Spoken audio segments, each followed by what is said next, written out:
The alarm started at 0600 hours station time.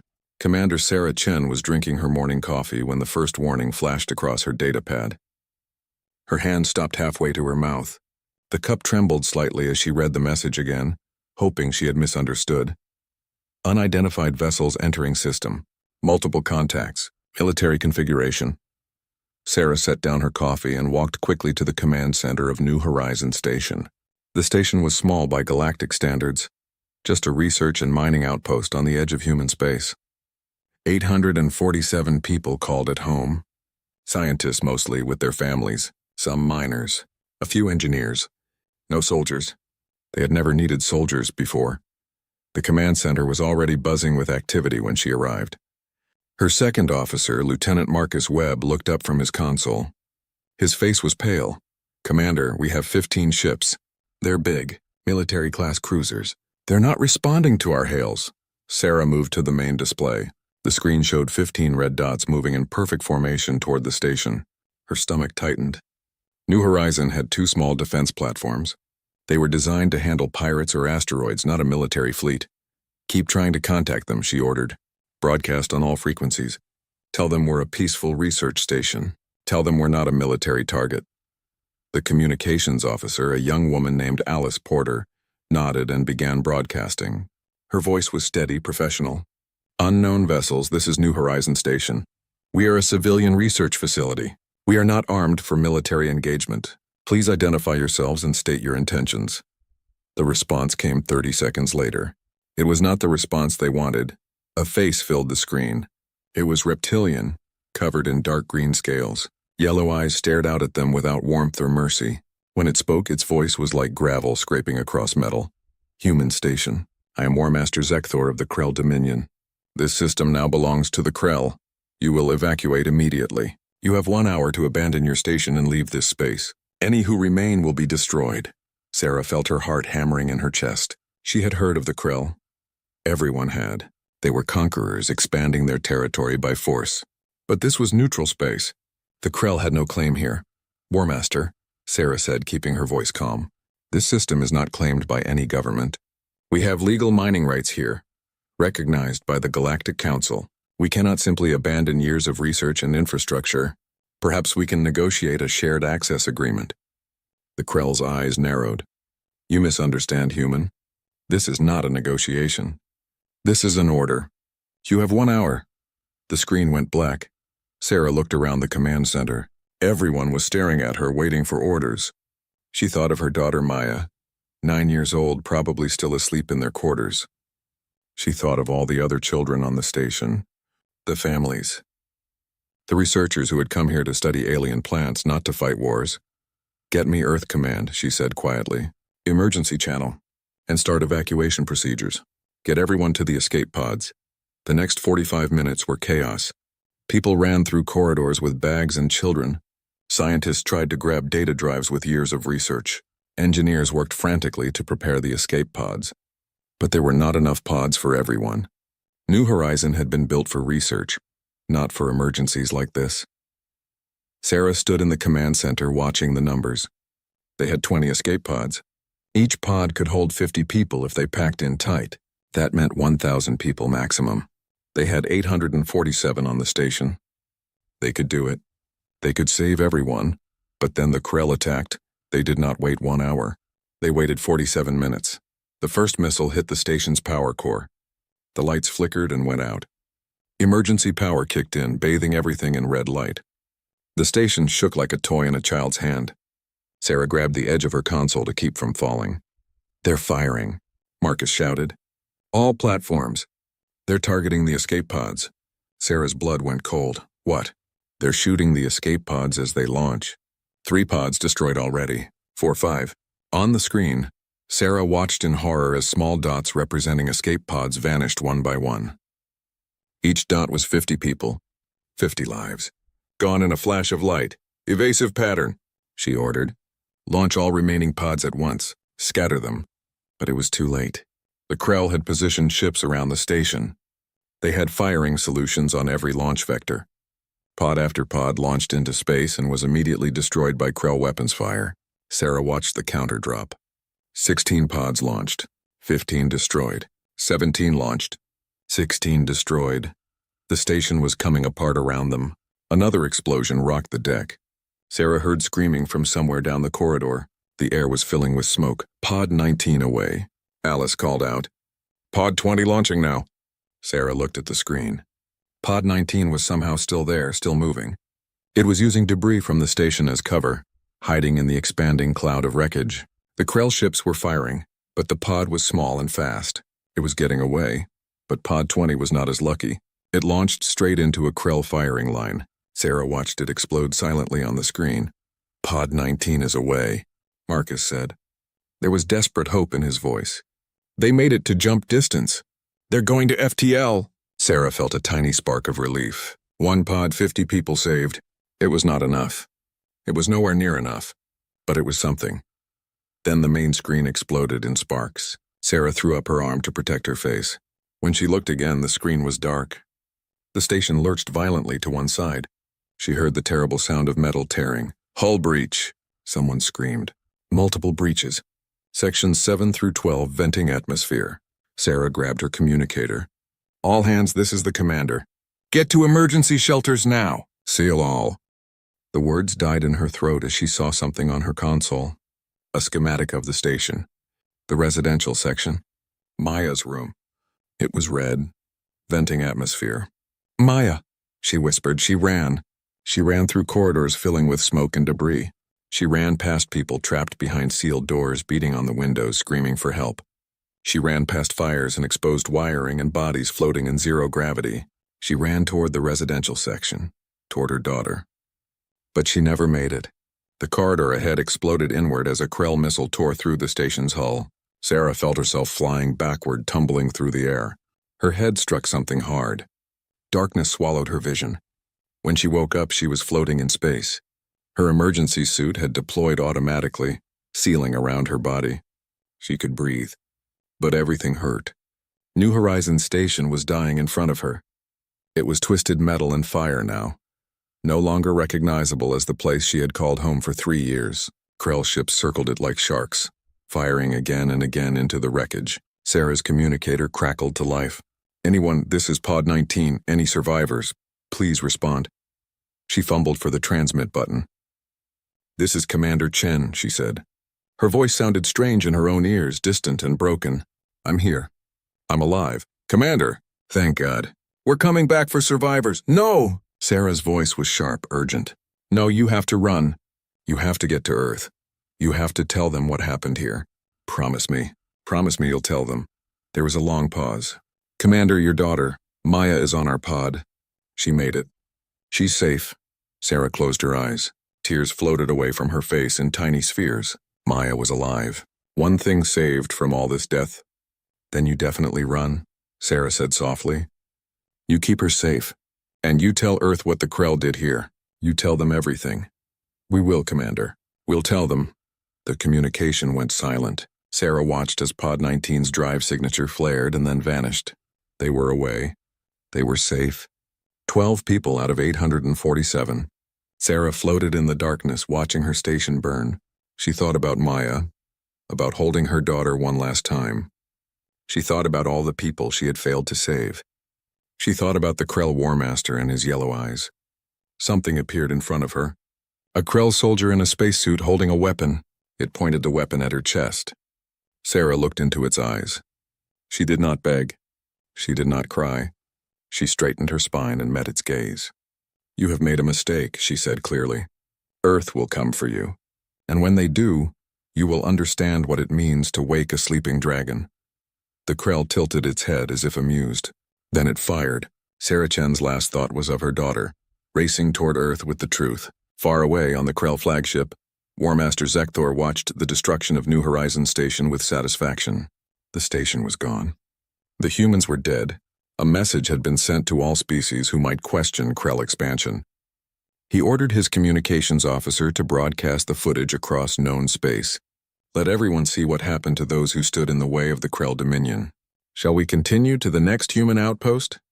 His first officer asked. Zekthor considered. They had ammunition and supplies for several more attacks. The humans had other stations in this region, all lightly defended. But something made him pause. A small instinct, a warrior's sense. The humans had fought strangely. Not like warriors, but like desperate parents protecting children. And that one human, the commander in the spacesuit, her final words. Zekthor dismissed the thought. Humans were weak. They were talkers, diplomats, explorers. Not warriors. They would protest to the Galactic Council.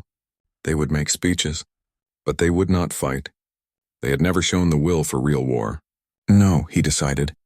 We return to Krell space. This victory is sufficient. Let the humans see what we have done in despair. The Krell fleet turned and began the long journey home. Behind them, New Horizons Station was nothing but debris and corpses. 3 days later, Pod 19 arrived at Earth. Maya Chen was carried off by medical personnel, small and traumatized and clutching a stuffed animal. Behind her, the survivors told their story to anyone who would listen. They told about the Krell attacking without warning. They told about the systematic destruction of escape pods. They told about 835 people murdered in cold blood. They told about Commander Sarah Chen's final message. Earth listened, and Earth was silent. Across human space, news of the massacre spread like wildfire. The Galactic Council sent messages offering condolences and calling for restraint. Other species urged diplomatic solutions, negotiations, perhaps reparations. Earth did not respond. Earth closed all communication channels. Earth went dark. In the Terran Defense Fleet headquarters, Admiral Marcus Cross stood before a large window looking out at the blue Earth below. On his desk was a datapad showing the faces of New Horizons Station's crew. 847 faces, most of them smiling, many of them children. His aide entered the room. Admiral, the council is convening. What are your orders? Admiral Cross did not turn from the window. When he spoke, his voice was quiet, cold, and absolutely certain. Send a message to all fleet commanders. Full recall. Every ship. Every weapon. Everything we have. Sir, what shall I tell the Galactic Council? Admiral Cross finally turned. His eyes were hard as steel. Tell them Earth is busy. Tell them we'll talk when we're finished. Finished with what, sir? The Admiral looked back at the datapad. At all those faces. At all those children who would never grow up. Finished demonstrating that there are consequences for massacring our people. The aide swallowed hard. Should I draft a diplomatic protest to the Krell? No, Admiral Cross said. No protests.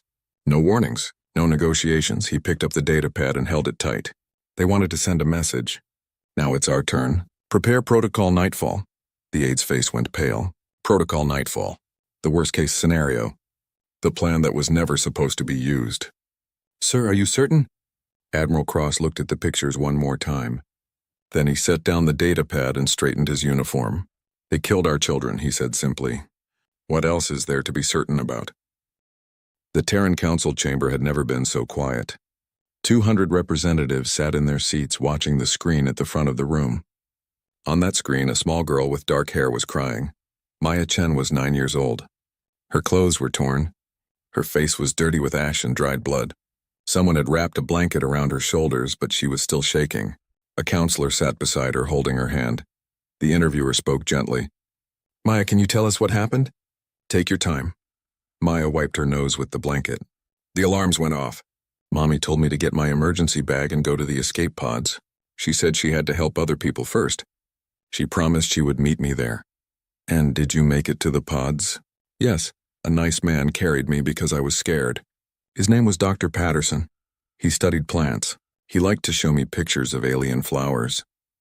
Maya's voice got very small. He went back to help more people. I don't know if he made it. He had not made it.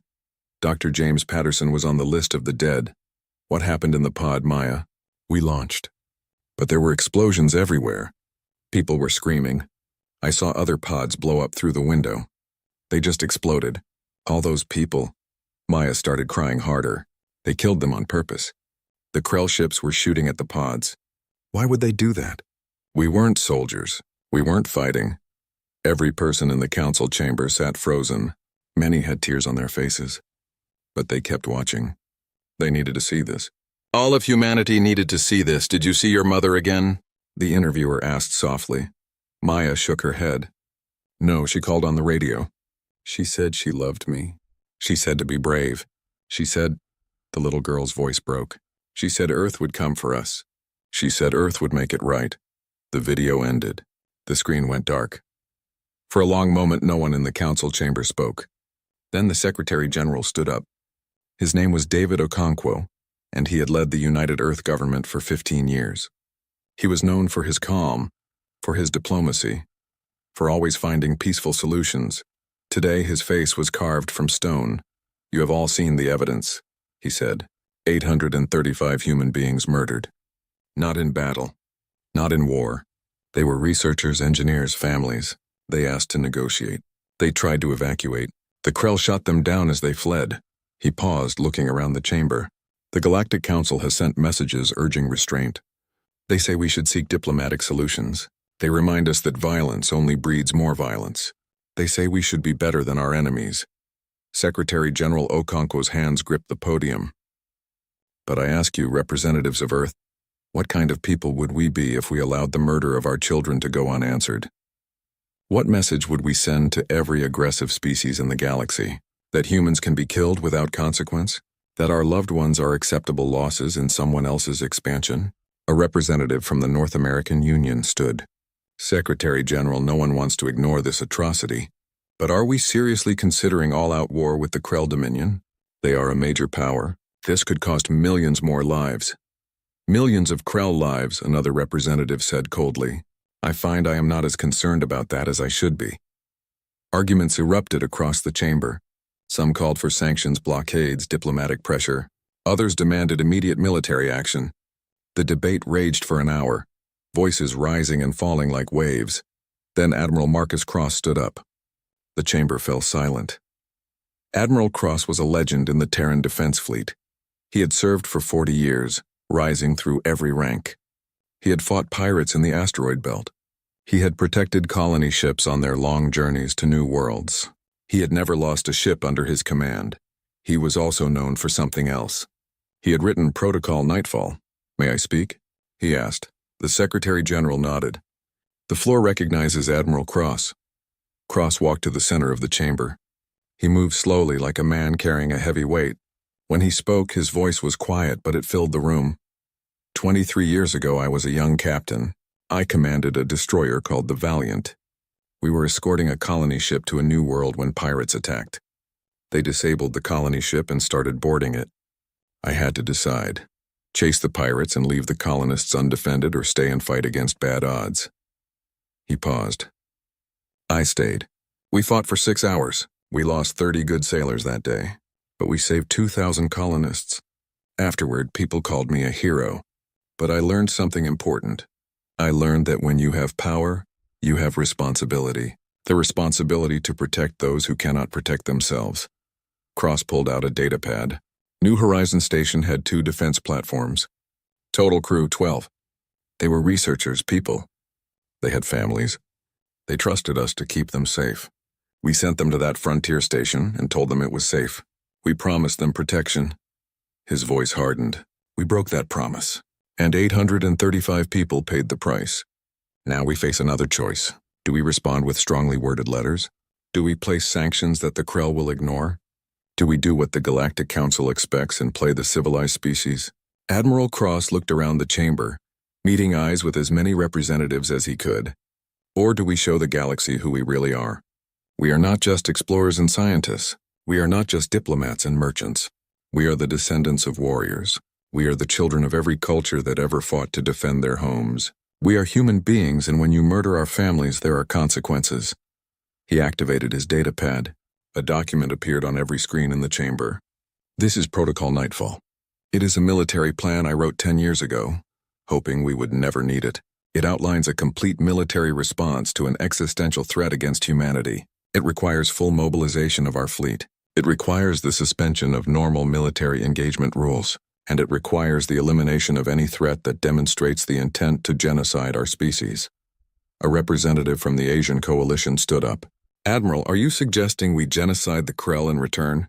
No, Cross said firmly. I am suggesting we remove their ability to threaten us ever again. The Krell government ordered this attack. The Krell military carried it out. The Krell War Master broadcast it as a demonstration of power. They wanted to terrify the galaxy. They wanted to show what happens when you stand against the Krell. He looked at the image of Maya Chen still displayed on a side screen, a little girl who would never see her mother again. I propose we show them something in return. We show them what happens when you massacre human children. We show them that Earth does not forget, Earth does not forgive, and Earth will travel any distance to bring justice to those who harm our people. Justice or revenge? Someone asked. Is there a difference? Cross replied. When someone murders your family, is it wrong to demand they face consequences? The Galactic Council wants us to be patient, to be understanding, but the galaxy is watching. If we do nothing, how long before another species decides humans are easy targets? How long before our colonies start vanishing one by one? Secretary General Okonkwo raised his hand for silence. Admiral Cross, if we approve Protocol Nightfall, what exactly are you proposing? Cross's face was grim. We assemble the fleet. Every ship we have. We travel to Krell space. We demand the immediate surrender of War Master Zekthor and every officer involved in the New Horizon massacre. If they refuse, we eliminate the Krell government's ability to wage war. We destroy their fleet. We destroy their military infrastructure. We destroy their homeworld's ability to threaten anyone ever again. That could mean billions of casualties, a representative whispered. New Horizon had 847 people, Cross said. Do you know how many other human stations are on the frontier? 47. That is 40,000 more people who are wondering if they are next. How many of them need to die before we act? What number is acceptable? He looked at Secretary General Okonkwo. Sir, with your permission, I would like to show the Council what the Krell broadcast after they destroyed New Horizon. Okonkwo nodded, his face troubled. Show them. The screen changed. War Master Zekthor appeared, standing on the bridge of his flagship. Behind him, New Horizon Station burned. He was smiling. Let this be a lesson to all who would resist the Krell dominion, Zekthor said in his gravelly voice. We do not negotiate. We do not compromise. We take what we want and we destroy those who stand in our way. The humans thought their stations were safe in neutral space. They were wrong. No one is safe from Krell power. The camera panned to show Krell soldiers celebrating, raising their weapons in triumph. In the background, human bodies floated in space. The Krell had broadcast this to every government in the galaxy. The screen went dark again. The council chamber was absolutely silent. Secretary General Okonkwo stood up. His face was no longer troubled. It was decided. We will vote, he said. The motion before us is to approve Protocol Nightfall and authorize Admiral Cross to take whatever military action he deems necessary to respond to the New Horizon massacre. All in favor? Hands rose across the chamber. Not slowly, not reluctantly. They rose like a wave, like a tide, like the righteous anger of a species that had been pushed too far. The Secretary General counted. His voice was steady. 187 in favor, 13 against. The motion passes. He looked at Admiral Cross. Admiral, you have your authorization. You have the full resources of the Terran Defense Fleet. You have no restrictions on engagement. Do what must be done. Admiral Cross saluted. Yes, sir. I will need 3 weeks to assemble the fleet and plot the course to Krell space. 3 weeks, Okonkwo repeated. Admiral, the Galactic Council will protest. They may threaten sanctions against us. Let them, Cross said. We have tried to be good galactic citizens. We have followed their laws, respected their territories, solved disputes through their courts. And where did it get us? Our people were murdered, and the Council sends letters of concern. He turned to address the entire chamber. Starting today, Earth protects Earth. We will honor our alliances. We will respect peaceful neighbors, but we will never again wait for permission to defend our people. The age of human patience is over. Over the next 3 weeks, something happened that the galaxy had never seen before. Every human ship from every corner of known space turned and began moving toward Earth. Trading vessels, science ships, colony transports, and most importantly, every single warship in the Terran Defense Fleet. The fleet that assembled was staggering. 200 warships from small destroyers to massive battleships, each ship armed with the best weapons humanity could build. Each ship crewed by men and women who had lost friends or knew someone who had lost family at New Horizon. The flagship was named Retribution. Admiral Cross moved his command staff aboard and prepared for the longest military operation in human history. Other species watched the gathering with growing alarm. The Galactic Council sent message after message. begging Earth to reconsider, to negotiate, to show restraint. Earth responded with a single message: "We are done talking." The council representatives panicked. They contacted the Krell Dominion, urging them to apologize, to surrender the officers responsible, to make reparations. Surely the Krell could see what was coming. Surely they would avoid war with a species as numerous and technologically advanced as humanity. War Master Zekthor laughed at their messages. "Let the humans come," he said. "We have destroyed their station, and what did they do?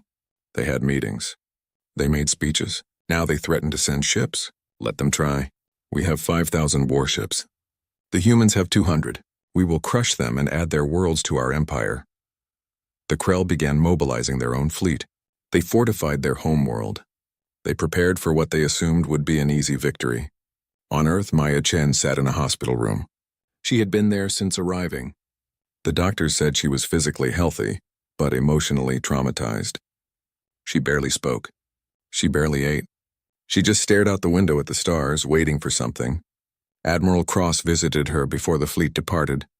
He sat beside her bed and held her small hand. "Do you know who I am?" he asked gently. Maya nodded. "You are the Admiral. You are going to fight the Krell." "Yes, we are going to make them answer for what they did. For your mother. For everyone on New Horizon." Maya looked up at him with eyes that seemed too old for her face. "My mother said Earth would come." She was right. She was, Cross agreed. "Your mother was very brave. She stayed to help people even when she knew it was dangerous. She made sure you got away safely. She died a hero." Tears ran down Maya's face. "I want her back." "I know." Cross felt his own eyes burning. "I cannot give her back to you. No one can. But I promise you this. The people who took her away will never take anyone else's mother. Never again." "Will you kill them all?" Maya asked. It was not an accusation. It was a simple question from a child trying to understand. Cross chose his words carefully. "We will do what is necessary to make sure this never happens again. Do you understand?" Maya nodded slowly. Then she did something that surprised him. She hugged him. "Thank you," she whispered. "Thank you for remembering us." Admiral Cross held the little girl and made a silent promise. Whatever happened in Krell space, whatever he had to do, he would make sure Maya Chen could grow up in a galaxy where species thought twice before attacking human children. 2 days later, the fleet departed. 200 ships moving in perfect formation, heading into deep space. The journey to Krell space would take 3 weeks at full speed.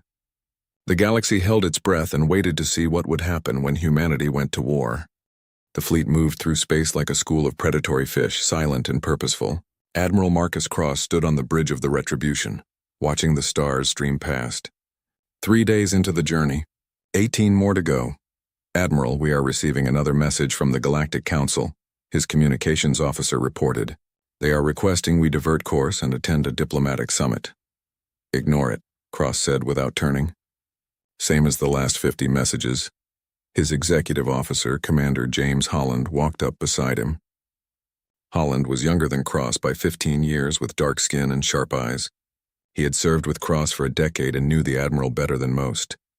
"Sir, we cannot ignore the Council forever. We are still members. We have treaties and obligations." "We had obligations to the people of New Horizon Station too," Cross replied. "We failed them. I will not fail them again by sitting in a council chamber while the Krell prepare their defenses." Holland was quiet for a moment. "The crew is asking questions, sir. They want to know exactly what we are going to do when we reach Krell space. The official orders just say military action is necessary. That is pretty vague." Cross finally turned to look at his XO. "What do you think we should do, Commander?" It was a test. Holland knew it. He thought carefully before answering. The Krell military carried out the attack, specifically War Master Zekthor and his fleet. They should face justice. We should demand their surrender and trial for war crimes. And when they refuse, we take them by force, defeat their fleet, capture their leadership, bring them back to Earth for trial.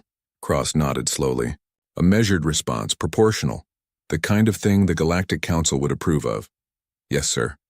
It would show we are better than them, that we do not sink to their level." "Better than them," Cross repeated. He walked to his command chair and picked up a data pad.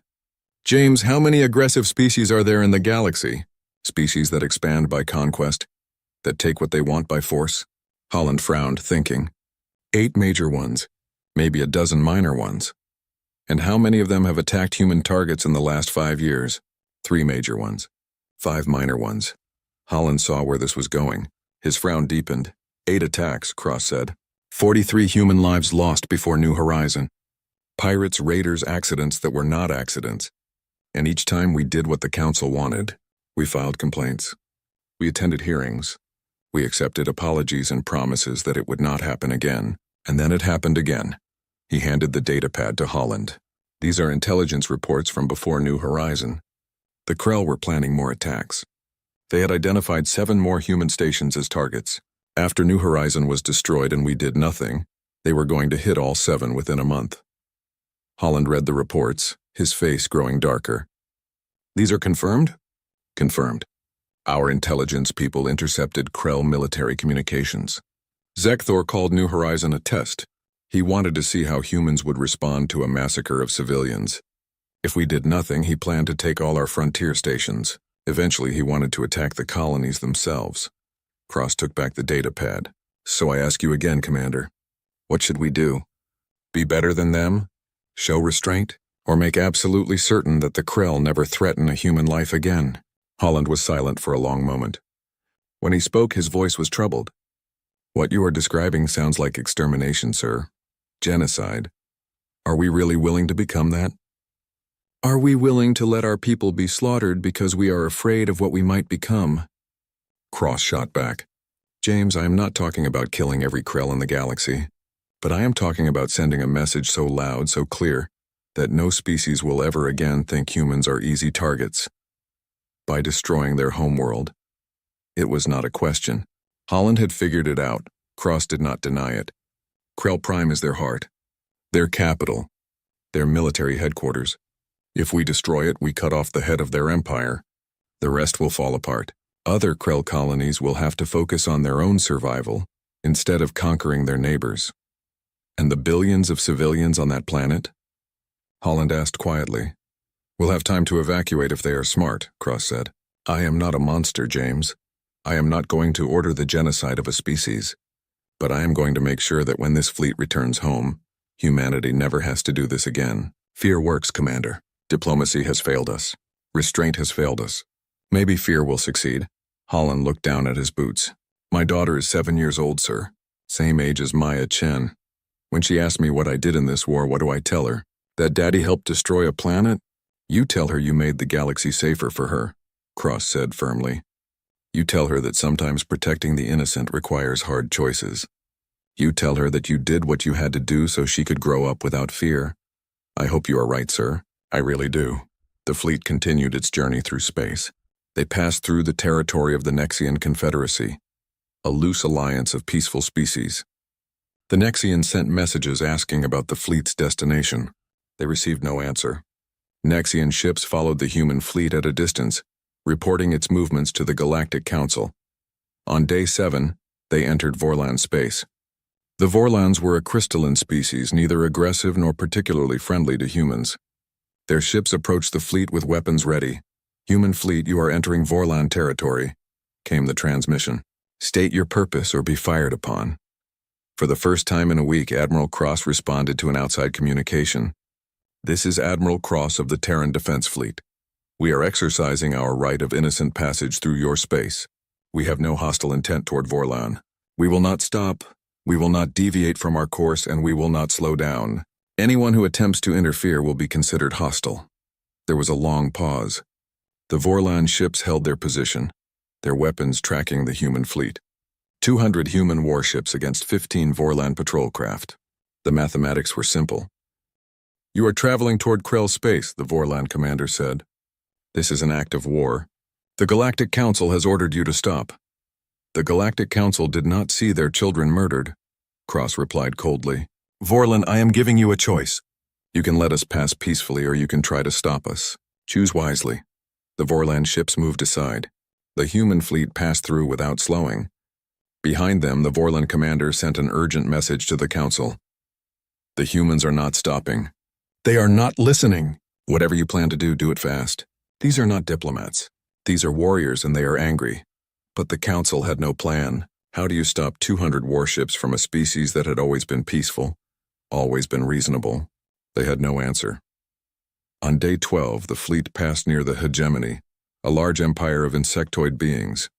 The hegemony had never attacked humans, but they had never helped them either. They were neutral, interested only in trade and profit. A hegemony delegation contacted the fleet. Admiral Cross, we understand you are upset about New Horizon. We can offer our services as mediators. We have connections with the Krell. We can negotiate reparations, even the surrender of the officers involved. There is no need for war. Cross almost laughed. Tell me, does the hegemony trade with the Krell? Yes, we have extensive trade agreements. Then you are profiting from their conquests. You buy the resources they steal from destroyed civilizations. You enable their expansion. And now you want to protect them from consequences? We are only offering to help. Help? Cross's voice went hard as iron. Where was your help when New Horizon was under attack? Where was your help when Krell ships were shooting down escape pods full of children? You want to help? Stay out of our way. The hegemony ships pulled back. Their delegation sent worried reports to their government. The humans are not the species we knew. Something has changed. They are not interested in talk. They only want blood. Aboard the Retribution, crew members went about their duties with grim efficiency. Everyone knew what was coming. Everyone had volunteered to be here. Many had personal reasons. Lieutenant Sarah Kim had a cousin on New Horizon. Engineer Marcus Chen was Maya's uncle. Tactical Officer Roberto Santos had friends who died in previous Krell raids. Every person on every ship had lost someone or knew someone who had lost someone. They gathered in mess halls during off hours, talking quietly. Some were nervous. Some were eager. All were determined. Commander Holland moved among them, listening, observing. He found a young ensign, barely 20 years old, staring at a photo on his datapad. Who is that? Holland asked gently. The ensign looked up, startled. My sister, Sir Emily. She was a botanist on New Horizon. She was 23. Holland sat down beside him. I am sorry for your loss. Thank you, sir. The ensign was quiet for a moment. Sir, can I ask you something? What we are about to do? Is it right? I want the Krell to pay for what they did, but I keep thinking about their families, their children. Are we about to become the monsters? Holland had been asking himself the same question for 12 days. I do not know, he admitted. I think maybe there are no good choices here. Only necessary ones. Is revenge necessary? It is not revenge if it prevents future attacks, Holland said. The Krell were planning to hit 7 more of our stations. 7 more New Horizons. If we stop them now, how many lives are we saving? The ensign considered this. So we kill thousands to save millions? Something like that. Holland stood up. Ensign, war is never clean. It is never simple. But sometimes it is necessary. Your sister died because we were not strong enough, not scary enough. After this mission, no one will ever doubt humanity's willingness to defend its people. Is that worth the cost? I do not know. But I know I would rather make hard choices than bury more children. The ensign nodded slowly. For Emily, then. For all of them, Holland agreed. On day 18, the fleet reached the edge of Krell space. They were 1 day from Krell Prime. Long-range sensors detected massive Krell fleet movements. The Krell had assembled their own armada to defend their homeworld. Admiral Cross called a briefing with his senior officers. The conference room filled with captains and commanders, the best officers humanity had. Intelligence reports confirm the Krell have approximately 5,000 warships defending their homeworld. Cross began. We are outnumbered 25 to 1. Standard military doctrine says this is a suicide mission. No one looked worried. They had known the numbers before they left Earth. However, Cross continued, we have advantages. Our ships are more advanced. Our weapons have longer range.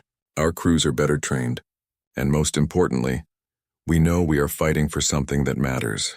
They are fighting to defend their right to conquest. We are fighting to avenge our dead and protect our living. Motivation matters. He brought up a tactical display. This is the battle plan. The Krell will likely engage us at maximum range with their standard massed fire tactics. They rely on overwhelming firepower to crush enemies. But our ships can take more damage and hit harder. We will use wolfpack tactics, small groups striking at weak points, then retreating before they can concentrate fire. Captain Elizabeth Reeves, commander of the battleship Vindicator, raised her hand. Admiral, what about the planet itself? Are we really going to destroy Krell Prime? Every eye in the room turned to Cross. This was the question they had all been avoiding. Cross looked around the room, meeting each person's gaze. Here's what I'm going to do. First, we will defeat their fleet. We will show them that humanity cannot be challenged militarily. Then I will contact the Krell government and give them one chance.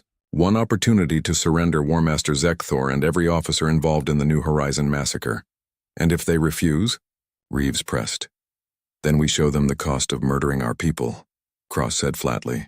We will target their military installations, their fleet yards, their weapons factories. We will break their ability to wage war, and if necessary, we will make Krell Prime uninhabitable. Commander Holland spoke up. Admiral, you said you were not a monster. You said you would give civilians time to evacuate. I will, Cross confirmed.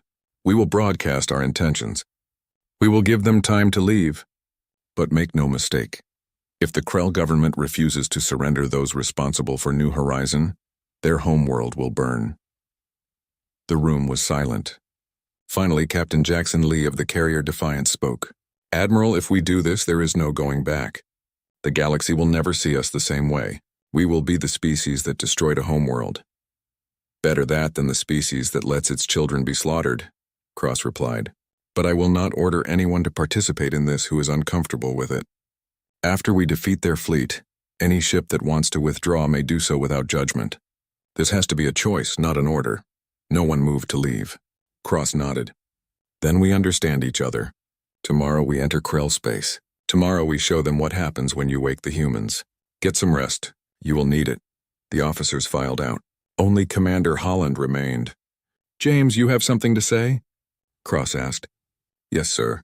If we do this, if we destroy their homeworld, we will have to live with it for the rest of our lives. Every one of us. Can we handle that? Cross walked to the viewport, looking out at the stars. I served for 40 years, James. I have seen what happens when good people do nothing. I have seen colonies burn because we were not strong enough to protect them. I have held dying sailors in my arms and listened to them ask why no one came to help. He turned back to Holland. I would rather spend the rest of my life haunted by what I did than haunted by what I failed to do. Maya Chen will grow up without her mother. Hundreds of other children lost their parents.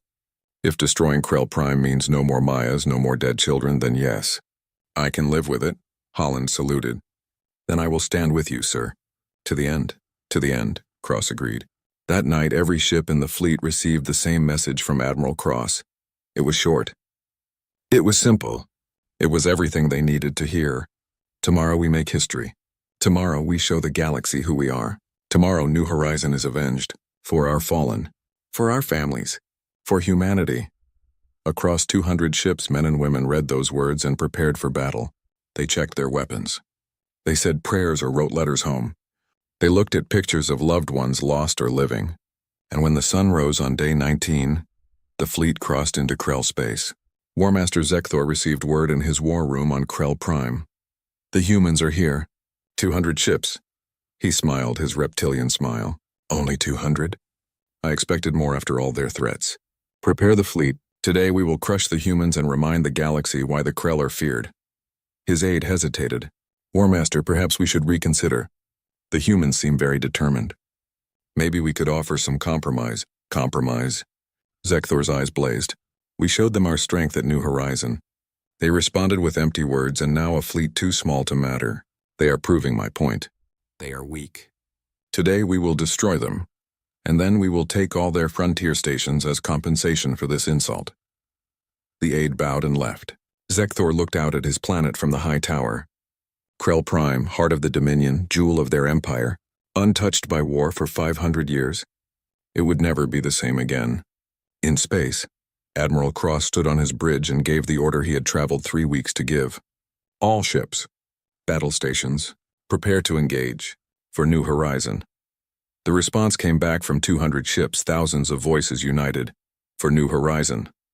The battle for Krell Prime was about to begin. The Krell fleet moved like a wall of metal, 5,000 warships forming a defensive sphere around their homeworld. On every bridge, Krell warriors roared challenges into the void, confident in their numbers, certain of victory. On the bridge of the Retribution, Admiral Cross watched them come with cold calculation. Tactical, give me a breakdown. Lieutenant Commander Sarah Kim studied her displays. 5,000 confirmed contacts. They are arranged in standard Krell formation. Heavy battleships at the front, cruisers supporting, fighters in reserve. Their plan is simple. Rush forward with overwhelming firepower and crush us through sheer numbers. They fight like they think, Commander Holland observed. No subtlety. Just raw power. Then we show them that power without intelligence is just noise, Cross said. Signal the fleet. Wolfpack formation Delta. Let the Krell come to us. The human fleet split into 20 groups of 10 ships each. They spread out, creating gaps in their formation that looked like weaknesses. The Krell, seeing this, roared their approval and accelerated forward, eager to crush the divided enemy. It was exactly what Cross wanted. They are taking the bait, Kim reported. Lead Krell elements accelerating to attack speed. They will be in firing range in 3 minutes. Cross leaned back in his command chair. All ships hold fire until my command. Let them get close. Let them commit. The minutes crawled by.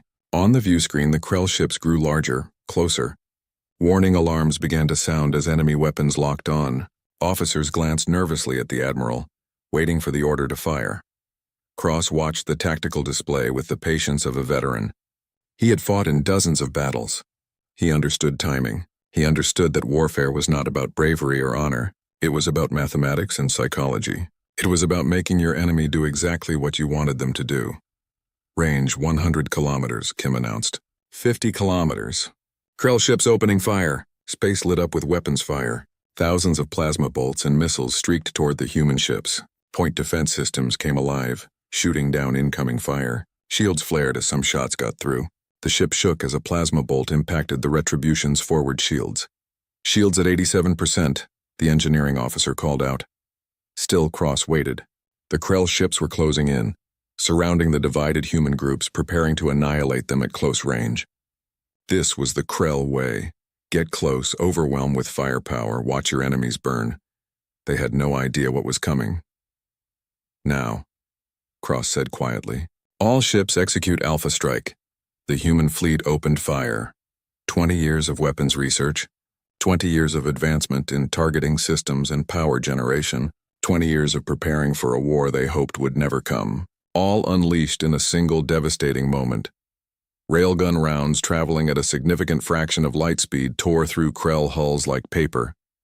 Plasma lances, superheated to temperatures found in stellar cores, melted armor and vaporized crew compartments, quantum torpedoes phased through shields and detonated inside enemy ships. The vacuum of space filled with fire and debris. In the first 30 seconds, 200 Krell ships simply ceased to exist. The Krell formation, so confident moments before, staggered. Their commanders screamed orders, trying to understand what had happened. How could the humans hit so hard? How could their weapons be so powerful? But the humans were not done. The 20 wolf packs began to move, not away from the Krell but through them, weaving between enemy ships, targeting weak points, overwhelming local defenses before the Krell could respond. It was not a battle. It was a lesson in superior tactics and technology. Target their command ships, Cross ordered. Take out their coordination. The Retribution led its wolf pack straight into the heart of the Krell formation. Her massive railguns tracked and destroyed 3 Krell battleships in quick succession. Smaller human destroyers darted around her like wolves following an alpha, tearing apart enemy cruisers. On the Krell flagship, War Master Zekthor watched his fleet dying and felt something he had not felt in decades. Fear. How are they doing this? We outnumber them. We should be crushing them. Their weapons are more advanced than we thought, his tactical officer reported, his voice shaking. And their tactics? They are fighting like nothing we have seen before. They are everywhere at once. We cannot pin them down. Then bring more ships. All reserves. Crush them with numbers. But numbers were not enough. The Krell had spent centuries conquering weaker species through sheer force. They had never needed to innovate, never needed to develop advanced tactics. Their enemies had always broken before their overwhelming power. The humans did not break. 6 hours into the battle, the Krell had lost 1,500 ships. The humans had lost 18. Zekthor's flagship shuddered as another human weapon struck home. Warning lights flashed across every console. Shields failing, someone screamed. Hull breaches on deck 7 through 12. The War Master gripped his command chair. refusing to believe what was happening. This could not be real. The humans were supposed to be weak. They were supposed to be diplomats and scientists, not warriors. A human destroyer appeared on his view screen, impossibly close. Its weapons locked onto his flagship. Zekthor found himself staring at certain death. Then the destroyer moved past without firing. A human voice came over the communications channel, calm and cold. War Master Zekthor. Admiral Cross sends a message. You are not worth killing yet. Watch your fleet die first. The destroyer disappeared back into the chaos of battle. Zekthor realized with horror that the humans were toying with him. They could have killed him, but chose not to. They wanted him to witness this. They wanted him to understand what he had started at New Horizon. 12 hours into the battle, the Krell formation had collapsed completely. Surviving ships were trying to retreat, trying to flee back to the planet's orbital defenses, but the human wolf packs hunted them down one by one, methodically destroying any ship that tried to escape. Enemy fleet routing, Commander Holland reported. There was no joy in his voice, only exhaustion. Approximately 800 Krell ships remain combat effective. The rest are destroyed or disabled, Admiral Cross nodded. He felt no satisfaction, no triumph. Just grim determination. Signal all ships. Reform on the flagship. Prepare for orbital assault. The human fleet gathered above Krell Prime, 200 ships now scarred and battered but still functional. Below them, the planet's orbital defenses activated, weapons platforms and satellites preparing for a last stand. Cross opened a channel to the planet. Attention Krell Prime. This is Admiral Marcus Cross of the Terran Defense Fleet. Your military fleet has been defeated. Your orbital defenses cannot stop us. You have one opportunity to avoid further destruction. Surrender War Master Zekthor and every officer involved in the New Horizon massacre for trial on Earth. You have 2 hours to comply. The response came from the Krell High Council, the civilian government. Admiral Cross, we condemn the attack on New Horizon. It was an unauthorized military action. We are willing to discuss reparations and— You misunderstand, Cross interrupted. I am not here to discuss. I am not here to negotiate. I am here to deliver justice. Surrender the guilty parties or face the consequences. You cannot threaten an entire planet. I am not threatening, Cross said coldly. I am promising. You have 2 hours. Below on Krell Prime, chaos erupted. The civilian population had watched their mighty fleet destroyed in less than a day. Now they faced a choice: surrender their military leaders or face annihilation. The High Council debated frantically. Some urged surrender. Others called it cowardice. Military officials refused to hand over their own. Pride warred with survival. 2 hours passed. No surrender came. Admiral Cross closed his eyes for a moment, gathering himself for what came next. Then he opened a channel to the entire planet. People of Krell Prime, your government has chosen to protect the murderers of 835 human beings rather than face justice. Therefore, I am giving you this warning. You have 24 hours to evacuate this planet. Take your families. Take your children. Take whatever you can carry. In 24 hours, the Terran Defense Fleet will begin orbital bombardment. This planet will become uninhabitable. This is your only warning. Panic exploded across Krell Prime. Millions of Krell rushed for the spaceports, fighting to board evacuation ships. The government tried to maintain order but failed. The military tried to stop the evacuation, to force people to stay and defend their homeworld. But civilians would not fight after watching their fleet burn. War Master Zekthor, still on his damaged flagship, watched the chaos below and felt his world ending. He opened a channel to the human flagship. Admiral Cross, I am War Master Zekthor. I ordered the attack on New Horizon. This is on me, not my people. If you want justice, I will surrender myself. Just do not destroy our homeworld. Cross's face appeared on the screen. The Krell War Master saw no mercy there, no forgiveness. Only cold judgment. You broadcast the destruction of New Horizon across the galaxy, War Master. You wanted to send a message. You wanted to show what happens when someone stands against the Krell. Now I am going to send a different message. Now the galaxy will learn what happens when you murder human children. Please, Zekthor said and hated himself for begging. I will surrender. I will face your justice. Just spare my people. I am sparing your people, Cross replied. I gave them 24 hours to evacuate. That is more mercy than you showed New Horizon. They had 47 minutes and you shot down their escape pods. Your civilians have an entire day and hundreds of ships. How many escape is up to them. You cannot do this. The Galactic Council will. The Galactic Council did nothing when you murdered our people, Cross said. Their opinion means nothing to me now. You wanted war, War Master. Congratulations, you found one. The transmission ended. Zekthor slumped in his command chair, watching his homeworld descend into chaos below. 24 hours passed. The evacuation was chaotic and incomplete. Millions of Krell managed to flee the planet on transport ships, but billions remained, either unable to find transport or refusing to abandon their home. Admiral Cross gave them an additional 6 hours. Then he gave the order. All ships, commence orbital bombardment. Target military installations, government buildings, and industrial centers. Once those are destroyed, target weapons platforms and fleet yards. Leave residential areas for last. Give them every chance to evacuate. The fleet opened fire. Kinetic impactors, massive tungsten rods accelerated to tremendous speeds, fell from orbit like the fist of an angry god. They struck military bases and vaporized them. Each impact released energy equivalent to a nuclear weapon. The ground shook. Mountains crumbled. Oceans rose in massive tsunamis. Plasma bombardment followed, superheated beams that melted metal and stone. Weapons factories became lakes of molten metal. Shipyards collapsed into glowing craters. Government towers toppled and burned. The Krell tried to fight back.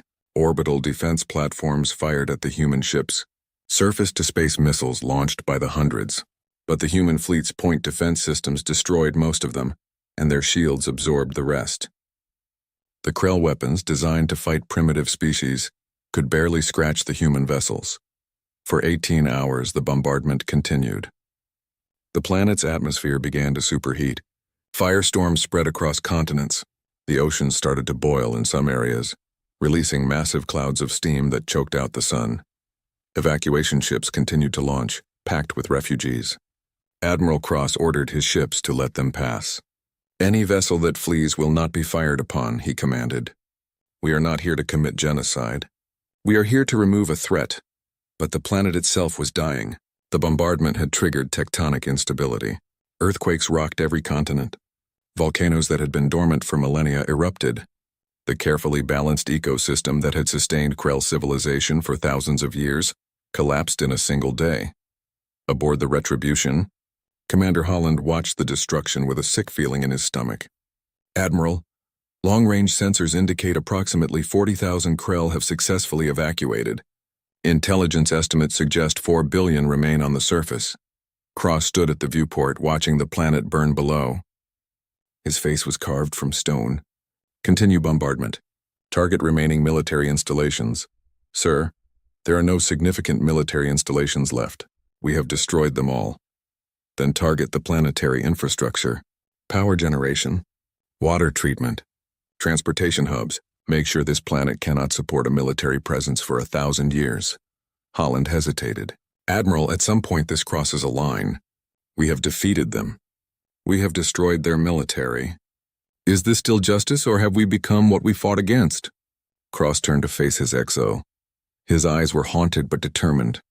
James, I gave them a warning. I gave them time to evacuate. I showed more mercy than they showed New Horizon. But I will not leave this planet capable of rebuilding their military and doing this to someone else in 10 years. This ends here.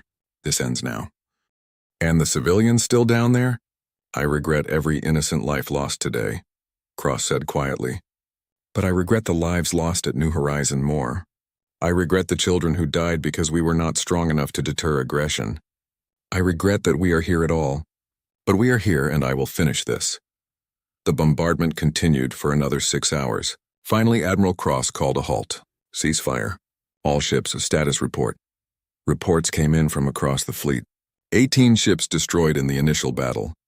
Another 5 heavily damaged in the orbital bombardment. But 177 ships remained combat capable. The mission was a tactical success. Below Krell Prime was a ruin.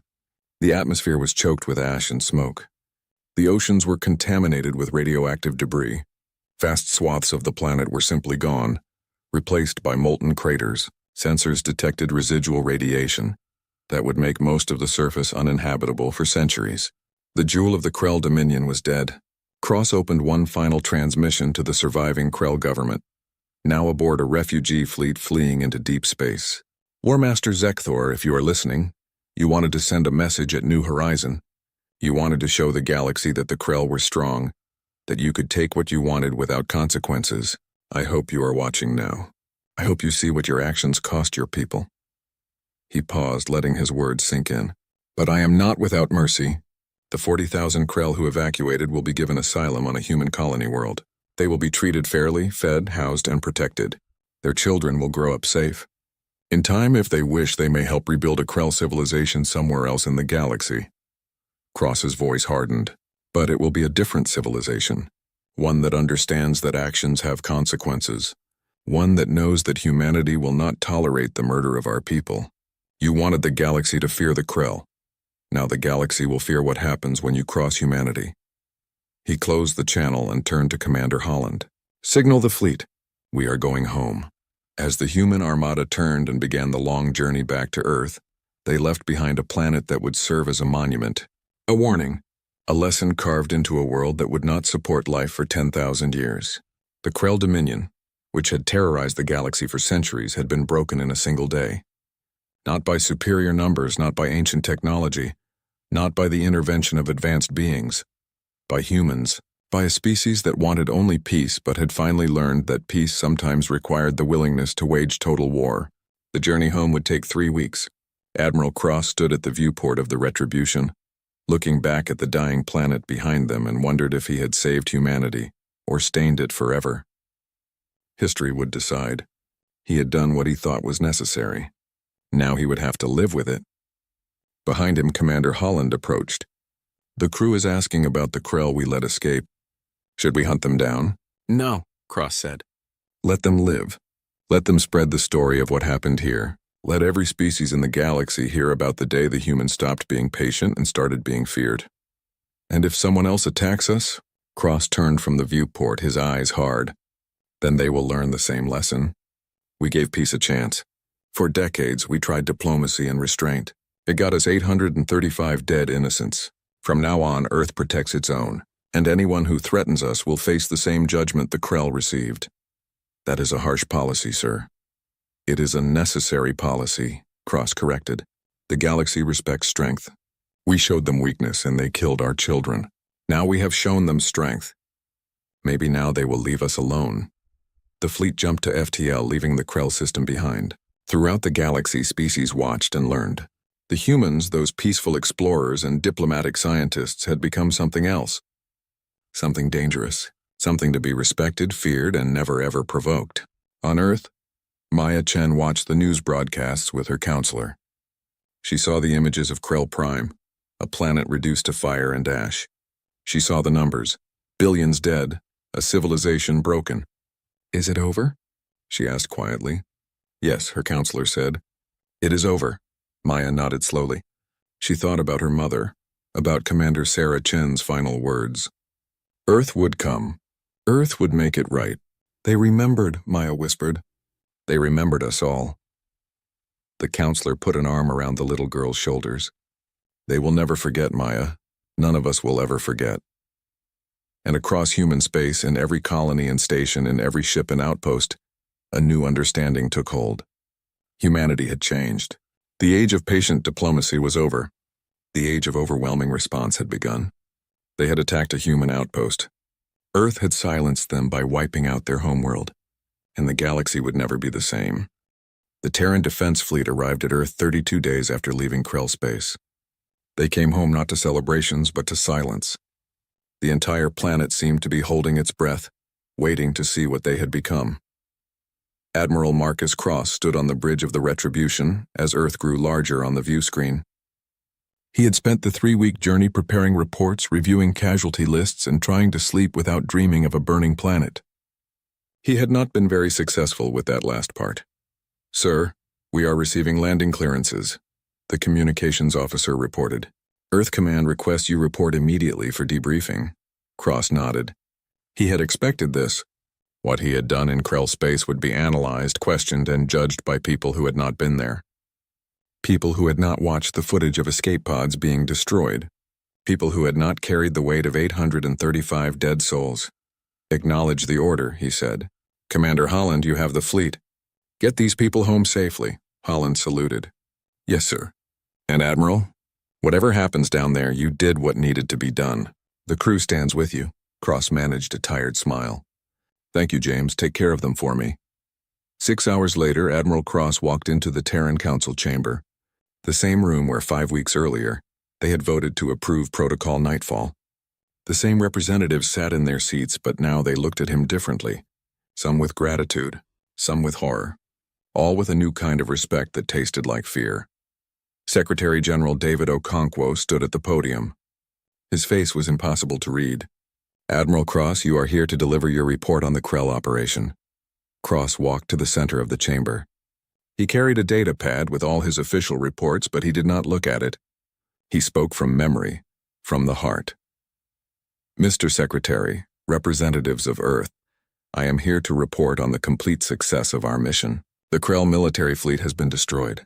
Their homeworld has been rendered incapable of supporting military operations for the foreseeable future. War Master Zekthor and the officers responsible for the New Horizon massacre are either dead or captured and awaiting trial. He paused. I am also here to report that approximately 4 billion Krell civilians died during the bombardment of Krell Prime. An additional 40,000 evacuated successfully and are currently under human protection. Our own losses: 23 ships destroyed, 147 damaged. Total human casualties: 3,208 killed in action, 4,091 wounded. The chamber was silent. The numbers hung in the air like a physical weight. A representative from the European Alliance stood up. Her name was Counselor Maria Vasquez, and she had voted against Protocol Nightfall 5 weeks ago. Admiral Cross, you just admitted to causing the deaths of 4 billion sentient beings. How do you justify this? How do you sleep at night? Cross met her eyes without flinching. I do not sleep well, Counselor. Every night I see that planet burning. Every night I wonder if there was another way. But then I remember New Horizon.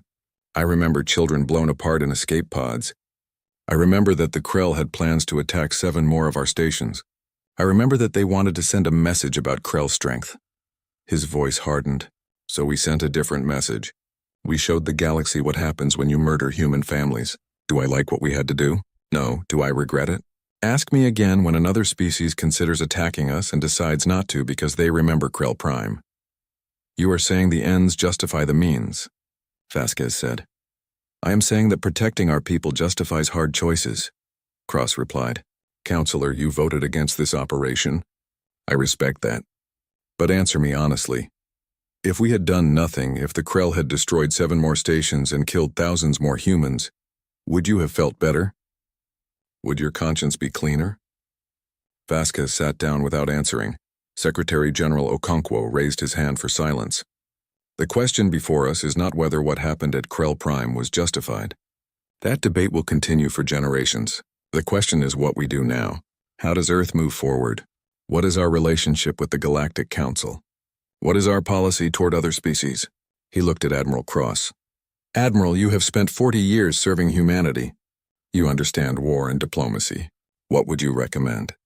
Cross took a deep breath. This was the moment he had been preparing for during the long journey home. Mr. Secretary, I recommend we establish a new doctrine for human foreign policy. We should remain open to diplomacy and cooperation with peaceful species. We should honor our alliances and trade agreements. But we should also make it absolutely clear that any attack on human civilians will be met with overwhelming and immediate retaliation. The doctrine of disproportionate response, someone murmured. No, Cross said firmly. The doctrine of certainty. Let every species know with certainty what will happen if they harm our people. Remove all doubt. Remove all ambiguity. Make it so clear that no one will ever make the same mistake the Krell did. A representative from the African Union stood. Admiral, the Galactic Council is already talking about sanctions against us. They are calling what happened at Krell Prime genocide. They want to put you on trial for war crimes. How do we respond to that? Cross smiled without humor. Let them talk. Let them vote on their sanctions. And then let us remind them that we defended ourselves against an unprovoked attack on civilians. Let us ask them where they were when the Krell were murdering our people. Let us ask them how many strongly worded letters they sent while we buried our dead. He looked around the chamber. The Galactic Council has shown us that they care more about preserving the status quo than protecting innocent lives. They will condemn us for defending ourselves while saying nothing about the species that attacked us first. So I say we ignore them. We build our own alliances with species that share our values. We protect ourselves and those who stand with us. And we let the Council debate while we act. Okonkwo nodded slowly. Admiral, you speak with the authority of experience. But you are also tired. You have carried a heavy burden. I am ordering you to take 6 months' leave. Rest, recover, spend time with your family. Let someone else carry the weight for a while. Cross wanted to argue, but he knew Okonkwo was right. He was exhausted in a way that sleep could not fix. Yes, sir. But before I go, may I make one request? Of course. The 40,000 Krell refugees we rescued. I promised them asylum and protection. I would like the Council to honor that promise. They had nothing to do with New Horizon. Many of them opposed their government's military expansion. They deserve a chance to rebuild their lives. There was murmuring in the chamber. Some representatives looked uncomfortable at the idea of helping Krell after what had happened. But Secretary General Okonkwo nodded. Your request is granted. We will settle the Krell refugees on New Harmony Colony. They will be monitored, but they will be treated fairly. Is that acceptable, Admiral? Yes, sir. Thank you. Cross saluted one last time and walked out of the chamber. Behind him the debate continued, but he was done. He had carried his burden as far as he could. Now it was someone else's turn. 3 days later, Admiral Marcus Cross stood in a cemetery on the outskirts of Geneva. 835 graves, each with a simple marker bearing a name and the date of New Horizons' destruction. At the center stood a large memorial stone with all the names carved into it. Cross walked slowly among the graves, reading each name. Dr. James Patterson, the botanist who had carried Maya to safety. Engineer Carlos Mendez, who had stayed at his post, trying to restore power to the escape pods. Commander Sarah Chen, who had spent her last minutes trying to save her people. So many names. So many lives cut short. They say you are a hero. Cross turned. A young woman stood behind him, maybe 30 years old, with kind eyes and a visitor's badge. I am sorry, do I know you? No, sir. My name is Rachel Patterson. My brother James died on New Horizon. He was a botanist there, Cross remembered. The man who had carried Maya, who had gone back to help others. Your brother saved a child's life before he died. He was very brave, Rachel smiled sadly. He was always like that, always helping others. When I heard about what you did at Krell Prime, I did not know how to feel. James would not have wanted revenge. He believed in peace and understanding. I know, Cross said quietly. That is what makes this so hard. The people we avenged would not have wanted what we did. They were better than us. They believed in a gentler world. But they are dead, Rachel said, tears in her eyes. And you are alive. You did what you thought was necessary to protect the rest of us. I cannot say if it was right or wrong, but I can say thank you. Thank you for making sure my brother's death was not ignored. Thank you for showing the galaxy that human lives matter. Cross felt his own eyes burning. I wish I could have saved them. I wish we had been strong enough to prevent this instead of strong enough to avenge it. Maybe next time you will be, Rachel said. She placed flowers on her brother's grave and walked away, leaving Cross alone with the dead. In the following weeks, the galaxy reacted to what had happened at Krell Prime. The reactions were varied and telling. The Galactic Council met in emergency session. They debated sanctions against humanity for 2 weeks. In the end, they passed a resolution condemning the destruction of Krell Prime, but stopped short of actual penalties. No one wanted to risk angering the humans further. Several species that had been considering hostile actions against human targets quietly canceled their plans. Trade routes that had been dangerous suddenly became safe as pirates and raiders avoided any ship flying human colors. The Vorlon Confederacy, which had confronted the human fleet on its way to Krell space, sent a formal apology and a request for a mutual defense treaty. We wish to be your friends, not your enemies, their ambassador said. We have seen what happens to your enemies. The hegemony, the insectoid traders who had offered to mediate, suddenly became very generous in their trade agreements with humanity. Prices dropped. Terms became favorable. No one said it out loud, but everyone understood. Keeping humans happy was good for business and good for survival. But the most significant reaction came from the remaining Krell territories. The Dominion, which had controlled 100 systems and threatened dozens more, collapsed within a month. Without Krell Prime to coordinate their military and government, the outlying colonies turned on each other or sued for peace with their neighbors. The species that the Krell had conquered and oppressed for centuries suddenly found themselves free. Some sent messages of thanks to Earth. Others remained silent, unsure if trading one dangerous power for another was an improvement. 5 weeks after the fleet returned, Admiral Cross received an unexpected visitor. He was at his home in Montana trying to enjoy his mandatory leave when a government car arrived. Commander James Holland stepped out, now wearing the insignia of a Rear Admiral. "Sir, I hope I am not disturbing you." "James." Cross was genuinely happy to see his former XO. "Congratulations on the promotion." "You earned it." They sat on Cross's porch looking out at the mountains. Holland handed him a data pad. "You should see this, sir. Intelligence reports from the frontier." Cross read through the reports. Ship traffic through human space was up. Attacks on human vessels were down to 0. 3 species had requested defensive alliances. 5 more had sent gifts and offerings of friendship. "It is working," Holland said quietly. "No one wants to be the next Krell. No one wants to see what happens when they push humanity too far." "So we have peace through fear," Cross said. "Is that really better than what we had before?" "We had 8 attacks in 5 years before New Horizon," Holland replied. "We have had 0 in the 5 weeks since Krell Prime. Yes, sir, I think it is better. Our people are safer." Cross set down the data pad. "Tell me honestly, James, did we do the right thing? Or did we become monsters?" Holland was quiet for a long moment. "I think we did a monstrous thing for a good reason. I think we will carry the weight of Krell Prime for the rest of our lives. But I also think that when I look at my daughter, when I know she is safer because of what we did, I can live with that weight." He stood up. "The fleet is asking about you, sir. They want to know if you are coming back." Cross shook his head. "I am done, James. It is time for younger leaders. People who can build a future instead of haunting the past. You could do both. Maybe, but I do not want to. I have given 40 years to the fleet. I have fought my last battle. Now I just want to watch the mountains and try to remember how to sleep through the night." Holland saluted. "Then rest well, sir. You earned it, and if you ever need anything, you know where to find me." After Holland left, Cross sat on his porch until the sun set. He thought about all the decisions he had made, all the lives lost and saved.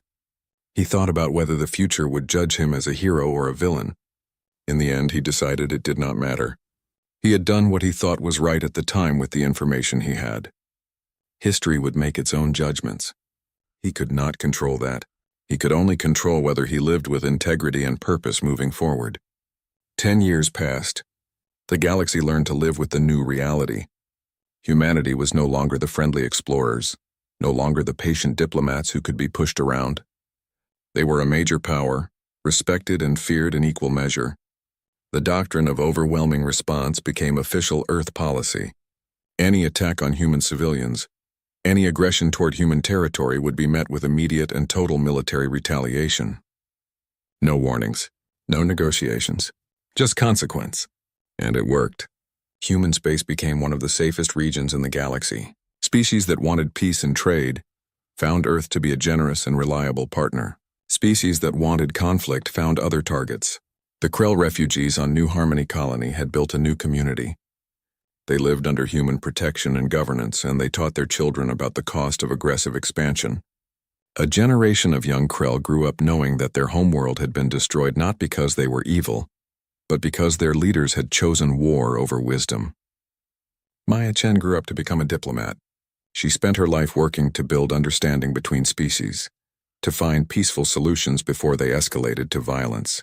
She never forgot her mother, never forgot New Horizon, but she chose to honor that memory by preventing future tragedies rather than avenging past ones. Admiral Marcus Cross lived quietly in Montana. He wrote a memoir about the Krell campaign, not to justify his actions, but to ensure people understood the full cost of war.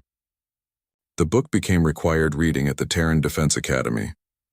Future officers learned not just the tactics of the battle, but the moral weight of command decisions. He received many visitors over the years. Veterans of the campaign, families of those lost at New Horizon, scholars studying military history. He spoke honestly with all of them about his doubts, his nightmares, his belief that he had done something terrible for necessary reasons. On the 10th anniversary of the Krell campaign, Cross was invited to speak at the New Horizon Memorial. He was 73 years old now, his hair white, his steps slow. But his mind was still sharp and his voice was still clear. 10 years ago, 835 people died because we were not strong enough to deter aggression, he said to the crowd gathered at the memorial.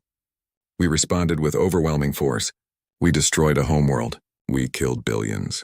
It was the most controversial action in human history. He paused, looking at the names carved in stone. I will not stand here and tell you it was justified. I will not tell you it was right. I will only tell you that I believed it was necessary. And I will tell you that in the 10 years since, not a single human civilian has been killed by foreign aggression. Not one. 0 attacks. 0 casualties. Cross looked out at the crowd. Many were families of New Horizon victims. Many were young people who had grown up in the safer galaxy his actions had created. Was the price too high?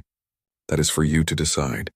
All I can say is that I made the choice I thought would protect the most lives. I ended one threat completely. Absolutely. So that we would never have to fight that fight again. Whether that was wisdom or atrocity, history will judge.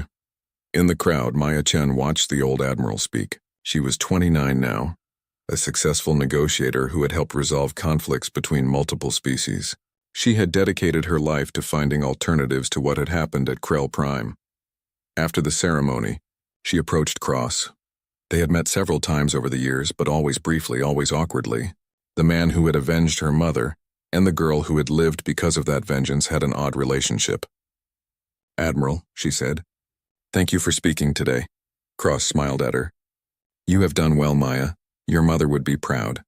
You have saved more lives through diplomacy than I ever did through war. Because of the deterrent you created, Maya pointed out. The species I negotiate with are willing to talk because they know what happens if they choose violence instead. We work together, Admiral. My way only works because of what you did. And I only did what I did because of what they did to people like your mother, Cross replied. It is all connected. Action and reaction. Cause and effect. The cycle of violence and peace. They stood together at the memorial looking at the names. After a moment, Maya asked the question she had wanted to ask for years. Do you regret it? Krell Prime?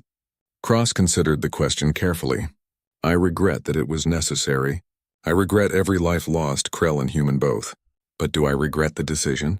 No, because the alternative was accepting that humans could be slaughtered without consequence, and that was not acceptable to me. Even if it made us feared instead of liked? Better feared than victimized, Cross said. Better strong than sympathetic. The galaxy does not respect kindness, Maya, it respects power. We showed them we have both the power and the will to use it. That is why you can do your diplomatic work now. That is why species sit down and talk instead of shooting first. Maya nodded slowly. I suppose we need both then. People like you who set the boundaries and people like me who work within them. Exactly, Cross agreed. You are the face of human compassion and intelligence. I was the example of human fury when pushed too far. Together we show the galaxy the complete picture of who we are.